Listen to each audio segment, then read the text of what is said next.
Olá pessoal, estamos aqui de volta para a terceira etapa, tratando de motor convencional. Vimos lá no início como é que funciona o nosso motor convencional, por que ele é chamado de convencional, quais são as características dele, né? Vimos as partes principais, vimos que é importante conhecermos o sistema de alimentação, o sistema de lubrificação e o sistema de refrigeração desse motor, assim como de qualquer outro.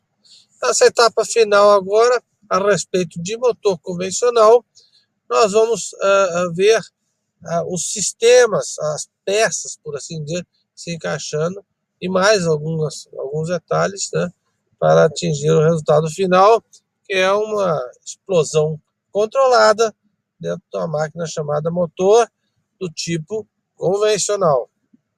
Ok? Vamos lá. Bom, pessoal, continuando então, nós já vimos o bloco do motor, já falamos sobre o cilindro, os cuidados com o desgaste, já vimos o pistão, já vimos as características do pistão, em virtude do aquecimento, né, da ovalização, da conicidade do pistão. Vimos também o cabeçote, vimos formatos de câmaras de combustão, tá? Vimos alguma coisa sobre biela, que é o que transfere o movimento linear do pistão, de sobe e desce do pistão, ao eixo de manivelas.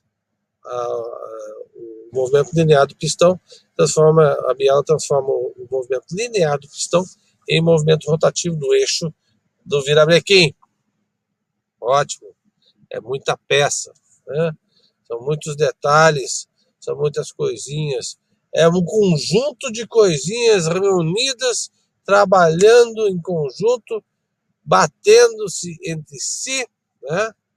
Chacoalhando, trabalhando ao contrário, um contra o outro, mas no fim das contas o resultado é positivo, porque nós temos uma explosão dominada jogada sob forma de energia num eixo de virabrequim, fazendo a hélice girar e, por conseguinte, deslocando o meu avião em aeronave no ar, ou melhor, deslocando as asas pelo ar, provocando o efeito da sustentação. Hoje nós vamos dar continuidade às peças. Como eu falei, cada quadro desse, cada foto dessas, cada desenho desse que aparece, é interessante que vocês, na hora de estudarem depois, estarem vendo esse vídeo novamente, dar um pause, né, e fazer, como se diz, um mental a respeito do que vocês estão vendo, para mentalizar, para pensar, imaginar, né, as peças funcionando em conjunto, cada uma fazendo a sua parte, né. Esse é um motor de ciclo Otto, 4 tempos, né? Os 4 tempos são assim chamados porque nós temos um tempo em que eu puxo o ar combustível para dentro, eu tenho um tempo que eu comprimo esse ar combustível, eu tenho um tempo que esse ar combustível explode, né? E tem um tempo que eu tenho que jogar essa sujeira para fora, né? Essa queima para fora. Então são 4 tempos. Nós vamos ter a oportunidade de conversar sobre esses 4 tempos quando tratarmos de motor a reação, né? Então, à medida que formos evoluindo nos assuntos, nós vamos conseguir expor cada vez mais detalhes. E, no fim das contas, vocês vão perceber que, independente do tipo de motor, é sempre uma questão de explorar e controlar de forma adequada uma explosão para transformar isso em energia de propulsão para a minha aeronave. Ok? Aqui nós continuamos, então, com o estudo, sempre visualizando. Lembra-se, nós falamos tanto no cilindro, né? Falamos do bloco, então nós vimos o conjunto, por assim dizer, externo do motor, né? Aqui nós estamos vendo as partes internas do motor, as particularidades internas do motor, né? Eu tirei a casca e estou só com as peças que ficam dentro da casca. Dá para entender dessa forma, né?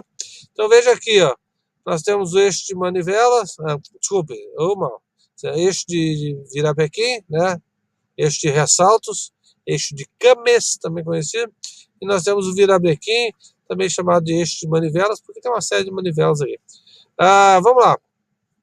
Vocês vejam que existe uma engrenagem em cima, né, uma polia em cima e uma engrenagem embaixo, ligados através de uma correia, porque esse giro aqui de cima tem que ser sincronizado com o giro daqui de baixo. O giro do comando das válvulas, do eixo de câmbio que comanda as válvulas, tem que ser sincronizado com o giro do virabrequim, do sobe e desce do pistão.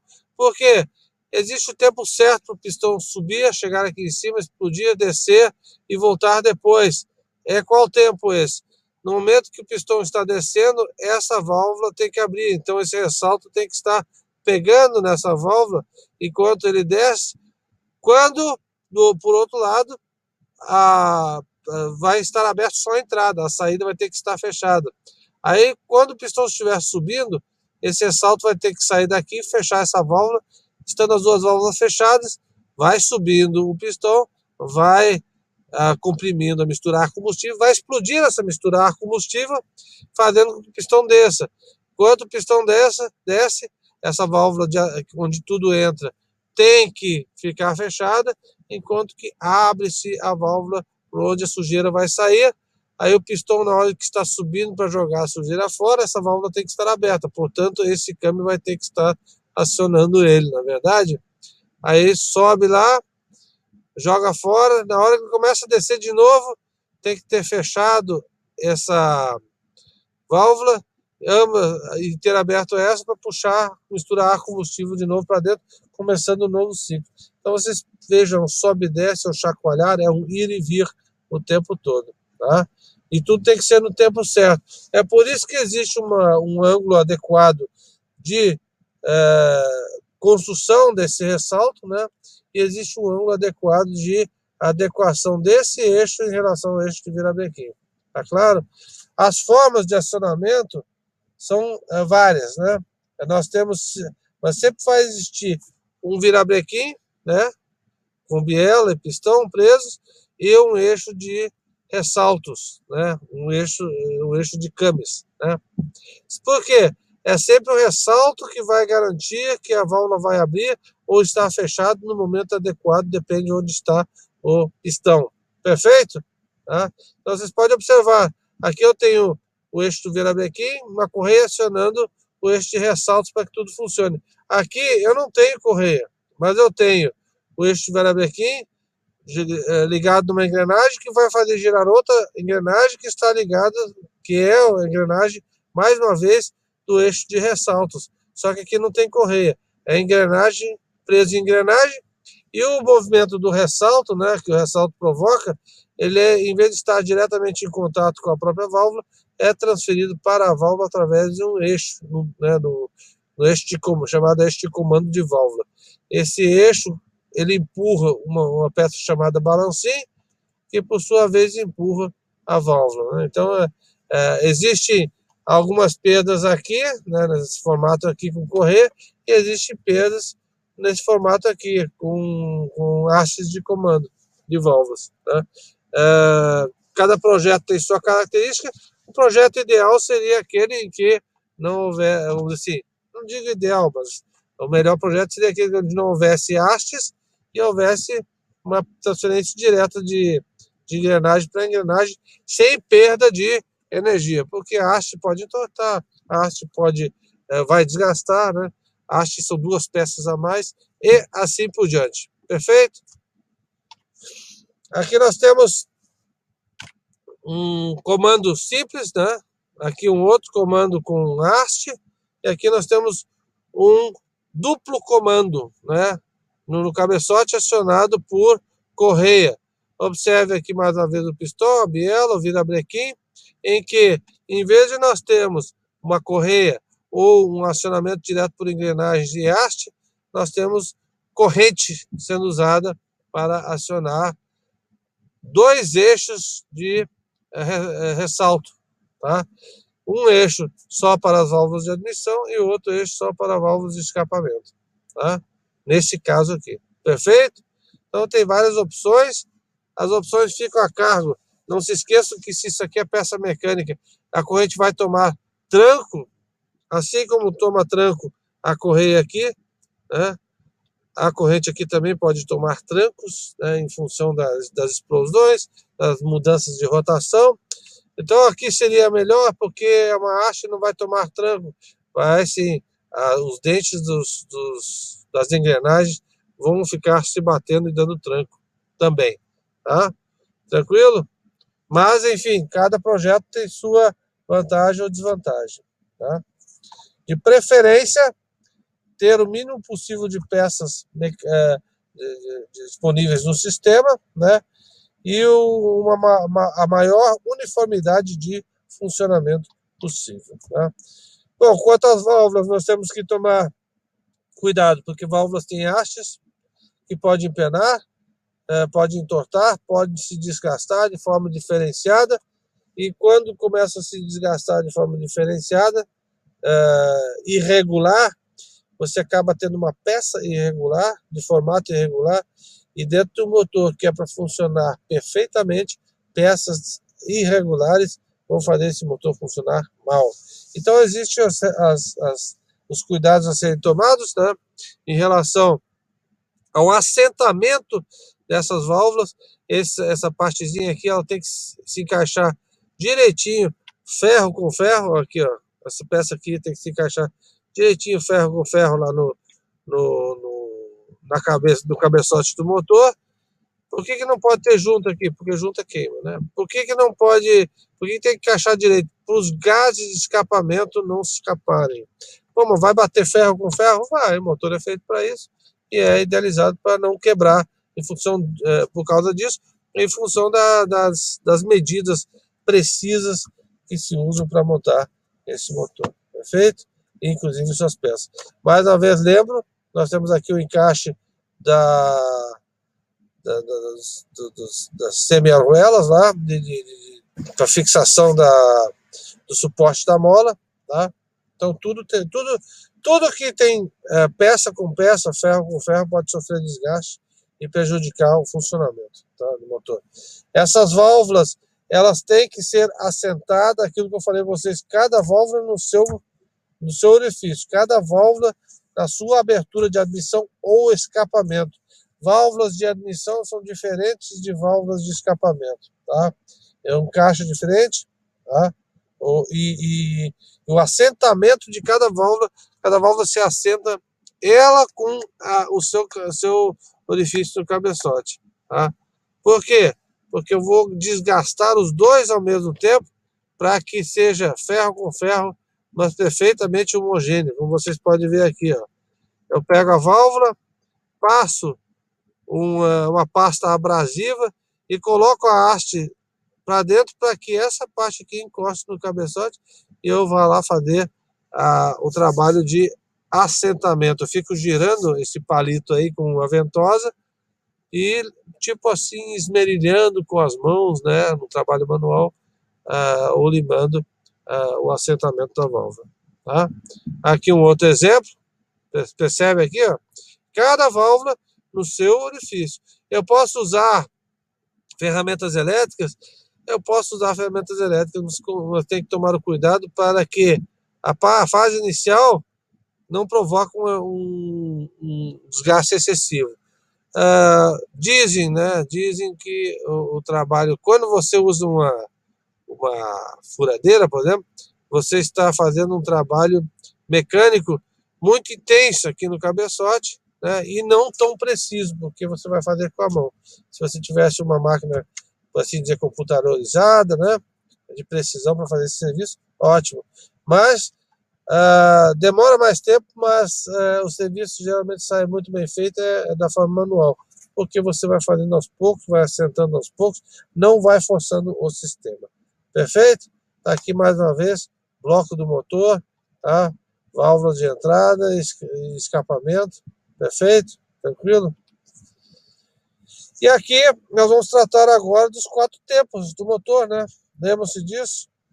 Coletor de admissão, lembra-se o que eu falei? Alimentação, misturar combustível, entra por um tubo e sai pelo outro depois de queimado.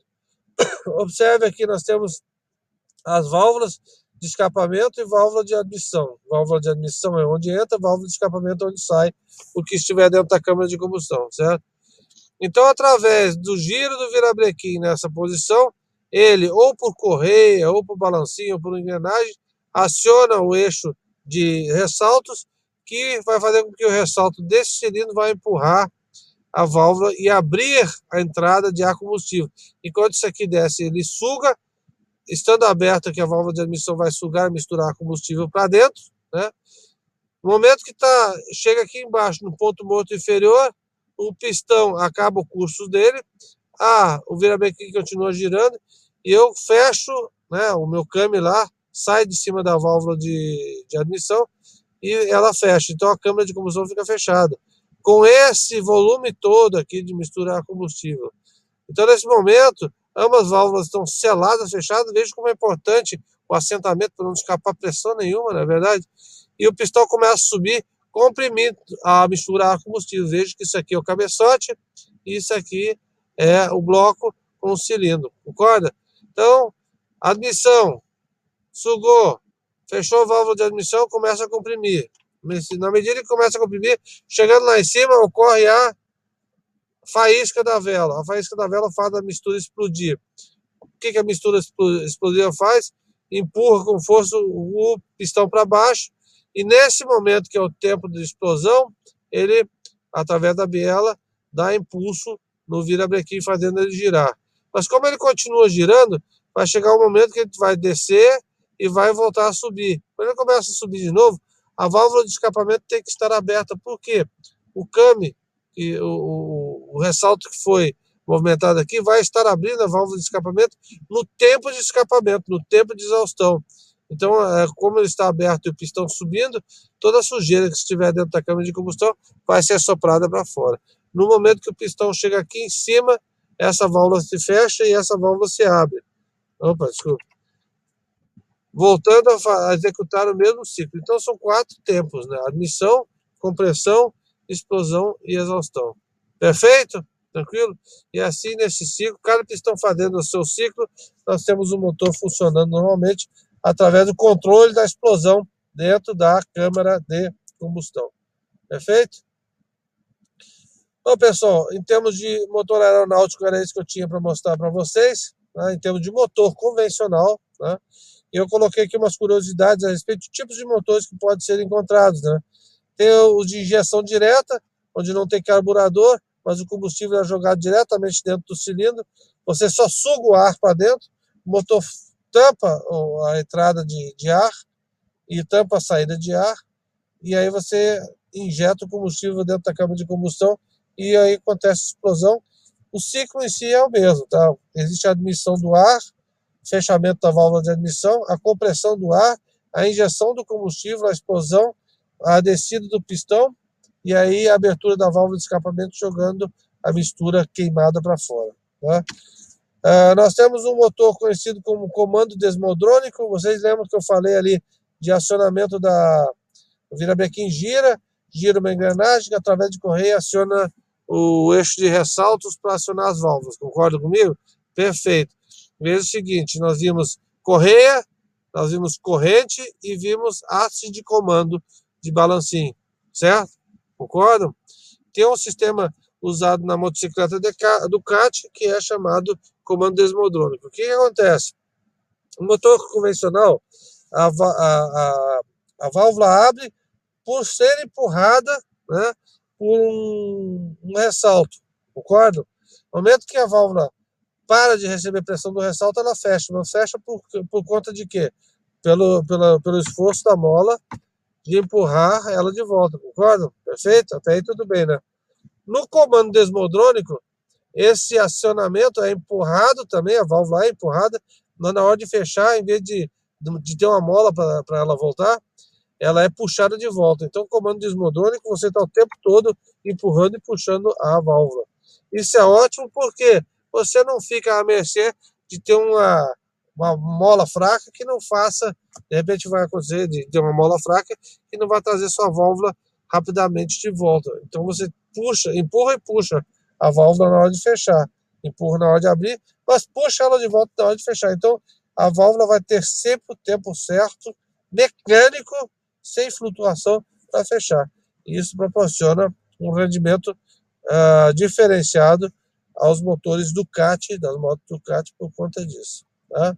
Temos também o motor Wankel, que consome muito, é utilizado em aeronaves, em aviões de grande desempenho, não é muito utilizado em aviação, eu nunca vi ser utilizado em aviação, mas eu sei que ele pode ser usado porque ele consegue alto giro e o peso dele é relativamente pequeno em relação ao motor convencional, porque eu consigo no espaço de um cilindro, eu consigo colocar 3 câmaras de combustão, porque você tem esse rotor de formato triangular, que à medida que ele vai girando de forma excêntrica, estão vendo isso aqui? É excêntrico, o eixo está no lugar, mas isso aqui é excêntrico.